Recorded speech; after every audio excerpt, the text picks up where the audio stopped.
بسم اللہ الرحمن الرحیم۔ السلام علیکم عزیز طلباء، امید کرتے ہیں آپ لوگ خیریت سے ہوں گے۔ مطالعہ پاکستان کا چوتھا لیکچر آپ حضرات کے سامنے عرض کیے دیتا ہوں۔ پہلا چیپٹر مطالعہ پاکستان، اسلامی جمہوریہ پاکستان کا قیام، اس کے 3 لیکچر پہلے ہو چکے۔ اب چوتھا لیکچر ہے قائد اعظم اور نظریہ پاکستان، علامہ اقبال اور نظریہ پاکستان۔ پچھلے لیکچر میں ہم نے صرف نظریہ پاکستان کے بارے میں پڑھا تھا کہ نظریہ پاکستان کسے کہا جاتا ہے، نظریہ سے کیا مراد ہے، اور نظریہ پاکستان، ان دونوں چیزوں کے بارے میں تفصیل سے آپ حضرات کے سامنے عرض کر چکا کہ نظریہ سے کیا مراد ہے اور نظریہ پاکستان سے کیا مراد ہے۔ آج ہم آپ حضرات کے سامنے عرض کرتے ہیں کہ قائد اعظم اور نظریہ پاکستان۔ یاد رکھیں کہ قائد اعظم ہی وہ عظیم ہستی ہیں اور وہ بطل عظیم ہیں کہ جن کی انتھک کوششوں سے آج ہم نے آزادی کا سانس لیا اور ہمیں اس ملک کے اندر زندگی گزارنے کے لیے ایک خوبصورت اور نہایت ہی پرسکون جگہ میسر آئی۔ تو قائد اعظم انہوں نے نظریہ پاکستان کے لیے کون کون سے احکامات جاری فرمائے؟ سب سے پہلے قائد اعظم نے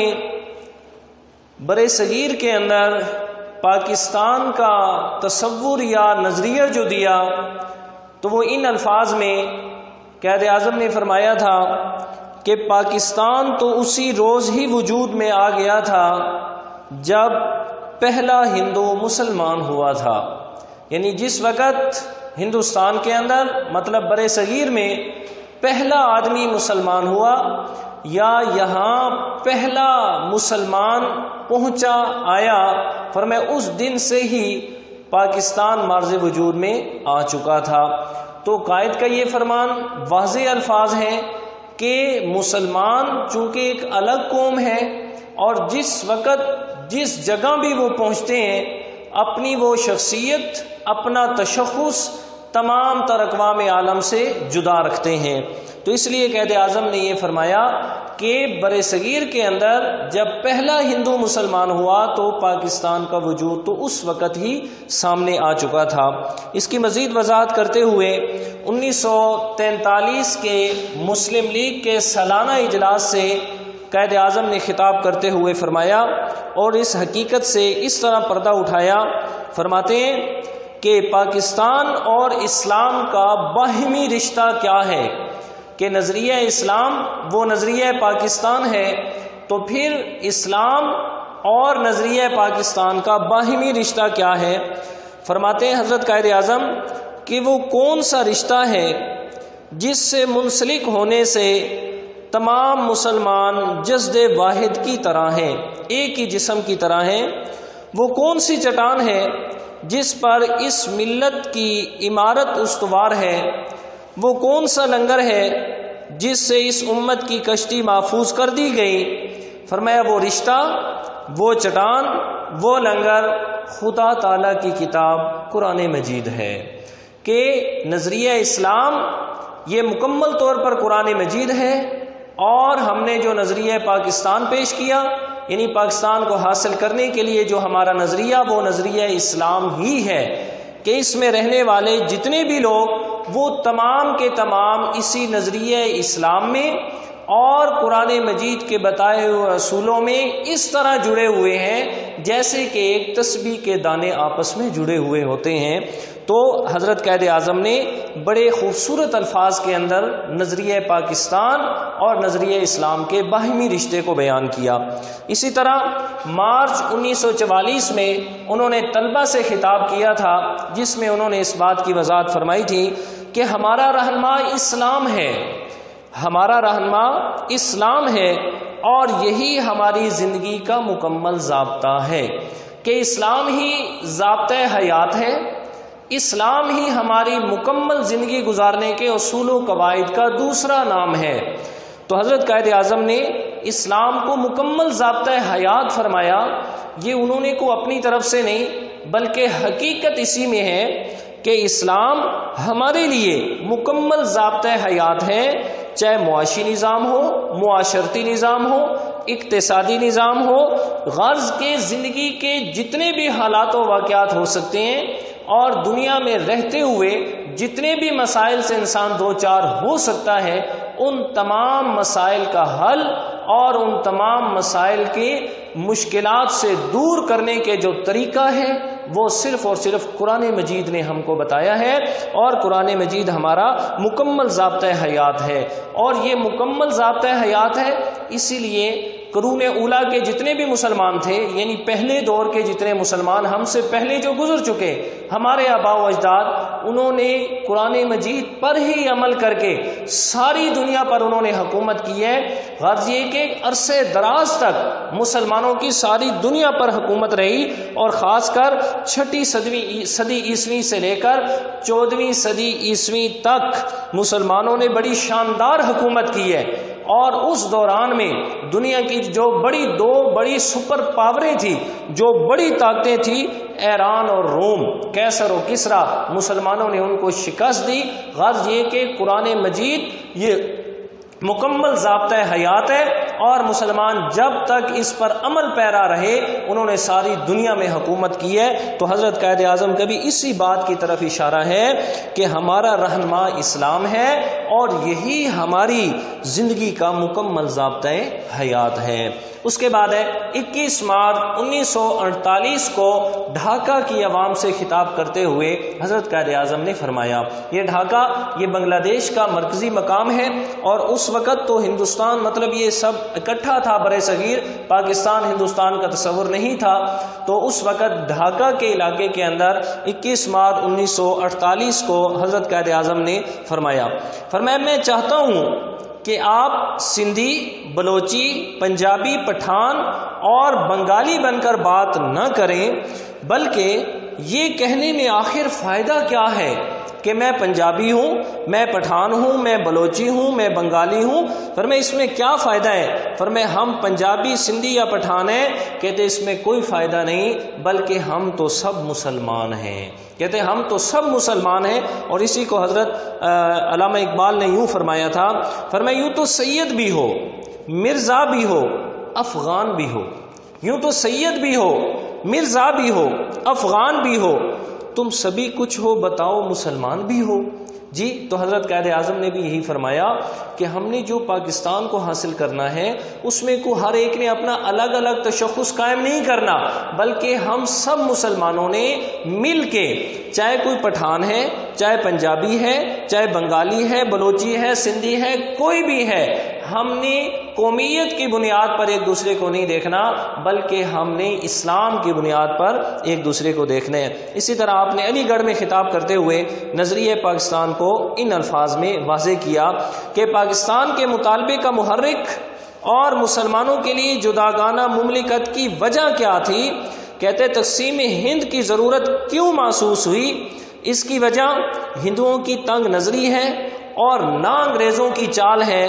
بلکہ یہ اسلام کا بنیادی مطالبہ ہے، بلکہ یہ اسلام کا بنیادی مطالبہ ہے کہ مسلمان جو اسلام کو ماننے والے ہیں وہ اپنا علیحدہ تشخص رکھتے ہیں، وہ اسلام ایک ایسا مذہب رکھتے ہیں کہ جو ان کا مکمل ضابطۂ حیات ہے، جو ان کا مکمل طور پر زندگی گزارنے کا طریقہ انہیں مہیا کرتا ہے۔ تو یہ اسلام کا بنیادی مطالبہ ہے، اس لیے ہم اپنے اس اسلام کے بنیادی مطالبے پر الگ ملک حاصل کرنے کے لیے کوشاں ہیں۔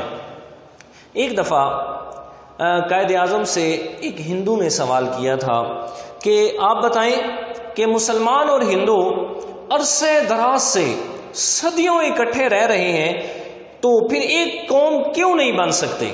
جی کہ صدیاں گزر گئی کہ مسلمان اور ہندو ایک ہی جگہ پہ اکٹھی زندگی گزار رہے ہیں، تو پھر ایک قوم کیوں نہیں ہے؟ تو قائد اعظم نے بڑا خوبصورت جواب دیا، انہوں نے فرمایا کہ یہ بات آپ کی بالکل درست ہے کہ مسلمان اور ہندو عرصے دراز سے اکٹھے رہ رہے ہیں، لیکن اس میں فرق یہ ہے، بلکہ تھوڑا نہیں بہت بڑا فرق ہے۔ کیا فرق ہے؟ کہ ایک جانور ہے جس کا نام ہے گائے، کہتے ہندو اسی گائے کا پیشاب اور گوبر استعمال کرتے ہیں، جبکہ مسلمان اسی گائے کا دودھ اور گوشت استعمال کرتے ہیں۔ اور دوسرا بڑا فرق جو ہے کہ ہندو مرنے کے بعد ان کو جلا کر ان کی راکھ کو یا اڑا دیا جاتا ہے ہوا میں، یا پھر اس کو گنگا میں بہا دیا جاتا ہے، بلکہ اس کے برعکس مسلمان جب فوت ہوتا ہے تو اس کو عزت کے ساتھ دفنایا جاتا ہے، اس کو عزت کے ساتھ زمین میں دفن کیا جاتا ہے، اس کے عزت اور وقار کو برقرار رکھا جاتا ہے۔ تو اس لیے ہندو اور مسلمان یہ دونوں الگ قومیں ہیں، باوجود ایک جگہ رہنے کے، باوجود عرصہ دراز تک اکٹھا رہنے کے، پھر بھی یہ ایک قوم نہیں بن سکتے۔ تو یہی کہا کہ یہ اسلام کا بنیادی مطالبہ ہے کہ ہم الگ قوم ہیں، اپنا الگ رہن سہن، الگ ثقافت رکھتے ہیں، تو اس لیے ہمارے پاس اپنے رہنے کے لیے کہ ایک الگ ملک ہونا چاہیے۔ تو پھر قائد اعظم کے یہ نظریے پاکستان کے لیے جتنے بھی مطالبات تھے اور جتنے بھی فرامین تھے، قائد اعظم نے صرف فرامین کی حد تک نہیں رکھا، بلکہ دن رات کی انتھک کوششوں سے اپنے اس نظریے کو جو نظریہ پاکستان یا نظریہ اسلام تھا اس کو عملی جامہ پہنایا، اور پاکستان دنیا کے نقشے پر مارز وجود میں آ گیا۔ اس کے بعد ہے علامہ اقبال اور نظریہ پاکستان، کہ علامہ اقبال کا نظریہ پاکستان کے بارے میں کیا تصور تھا، ان کا کیا فرمان تھا۔ تو ایک بات یاد رکھیے گا کہ علامہ اقبال نے جس وقت شاعری شروع کی تو اس وقت ان کے ہاں جو قومیت کا تصور تھا وہ مغربی تصور تھا، کہ اہل مغرب نے جو قومیت کا تصور دیا ہے وہ ان کا تصور تھا۔ اہل مغرب کی قومیت کا تصور کیا تھا کہ ایک علاقے کے رہنے والے لوگ ایک ہی قوم ہوتے ہیں۔ ایک علاقے میں رہ رہے ہیں جتنے بھی لوگ، مثلا امریکہ میں جو رہ رہے ہیں وہ امریکی ایک ہی قوم ہے سب، چین میں رہنے والے چینی ایک ہی قوم ہے، جی انڈیا میں رہنے والے انڈین لوگ وہ ایک ہی قوم ہے۔ یہ مغربی تصور ہے قومیت کے بارے میں۔ لیکن جب علامہ اقبال نے پی ایچ ڈی کے لیے مختلف ممالک کا سفر کیا اور یورپ کا سفر کیا، اور وہاں ان لوگوں کو قریب سے دیکھا جا کے اور ان لوگوں کا مطالعہ کیا کہ آیا جو ان کا تصور ہے اور جو ان کا کردار ہے اس میں کتنا فرق ہے، جب قریب سے دیکھا تو علامہ اقبال نے اپنے تصور کو تبدیل کر لیا، اور علامہ اقبال پھر تصور اسلام کہ اسلام نے جو قومیت کا تصور دیا ہے اس کی طرف پلٹے۔ اور اسلام کا تصور کیا ہے؟ اسلام یہ کہتا ہے کہ دنیا کے جس کونے میں بھی کوئی بھی مسلمان آباد ہے وہ تمام کے تمام مسلمان اسلام کی لڑی میں پروئے ہوئے ہیں، اور اسلام کے ناطے، مسلمان ہونے کے ناطے تمام کے تمام ایک ہی قوم متصور ہوتے ہیں۔ تو کیا سمجھ آئی کہ مغرب کا جو تصور ہے قومیت وہ جغرافیائی حدود تک محدود ہے، لیکن اسلام نے جو قومیت کا تصور دیا وہ جغرافیائی حدوں تک اس کو محدود نہیں کیا گیا، بلکہ وہ بالکل عام ہے کہ جہاں تک بھی جو کوئی بھی مسلمان دنیا کے جس کونے میں رہ رہا ہے وہ تمام کے تمام مسلمان کیا ہیں؟ وہ ایک ہی قوم ہے۔ تو پھر علامہ اقبال کا تصور تبدیل ہوا، اور اس تصور کے 10 سال بعد، کیا مطلب کہ علامہ اقبال نے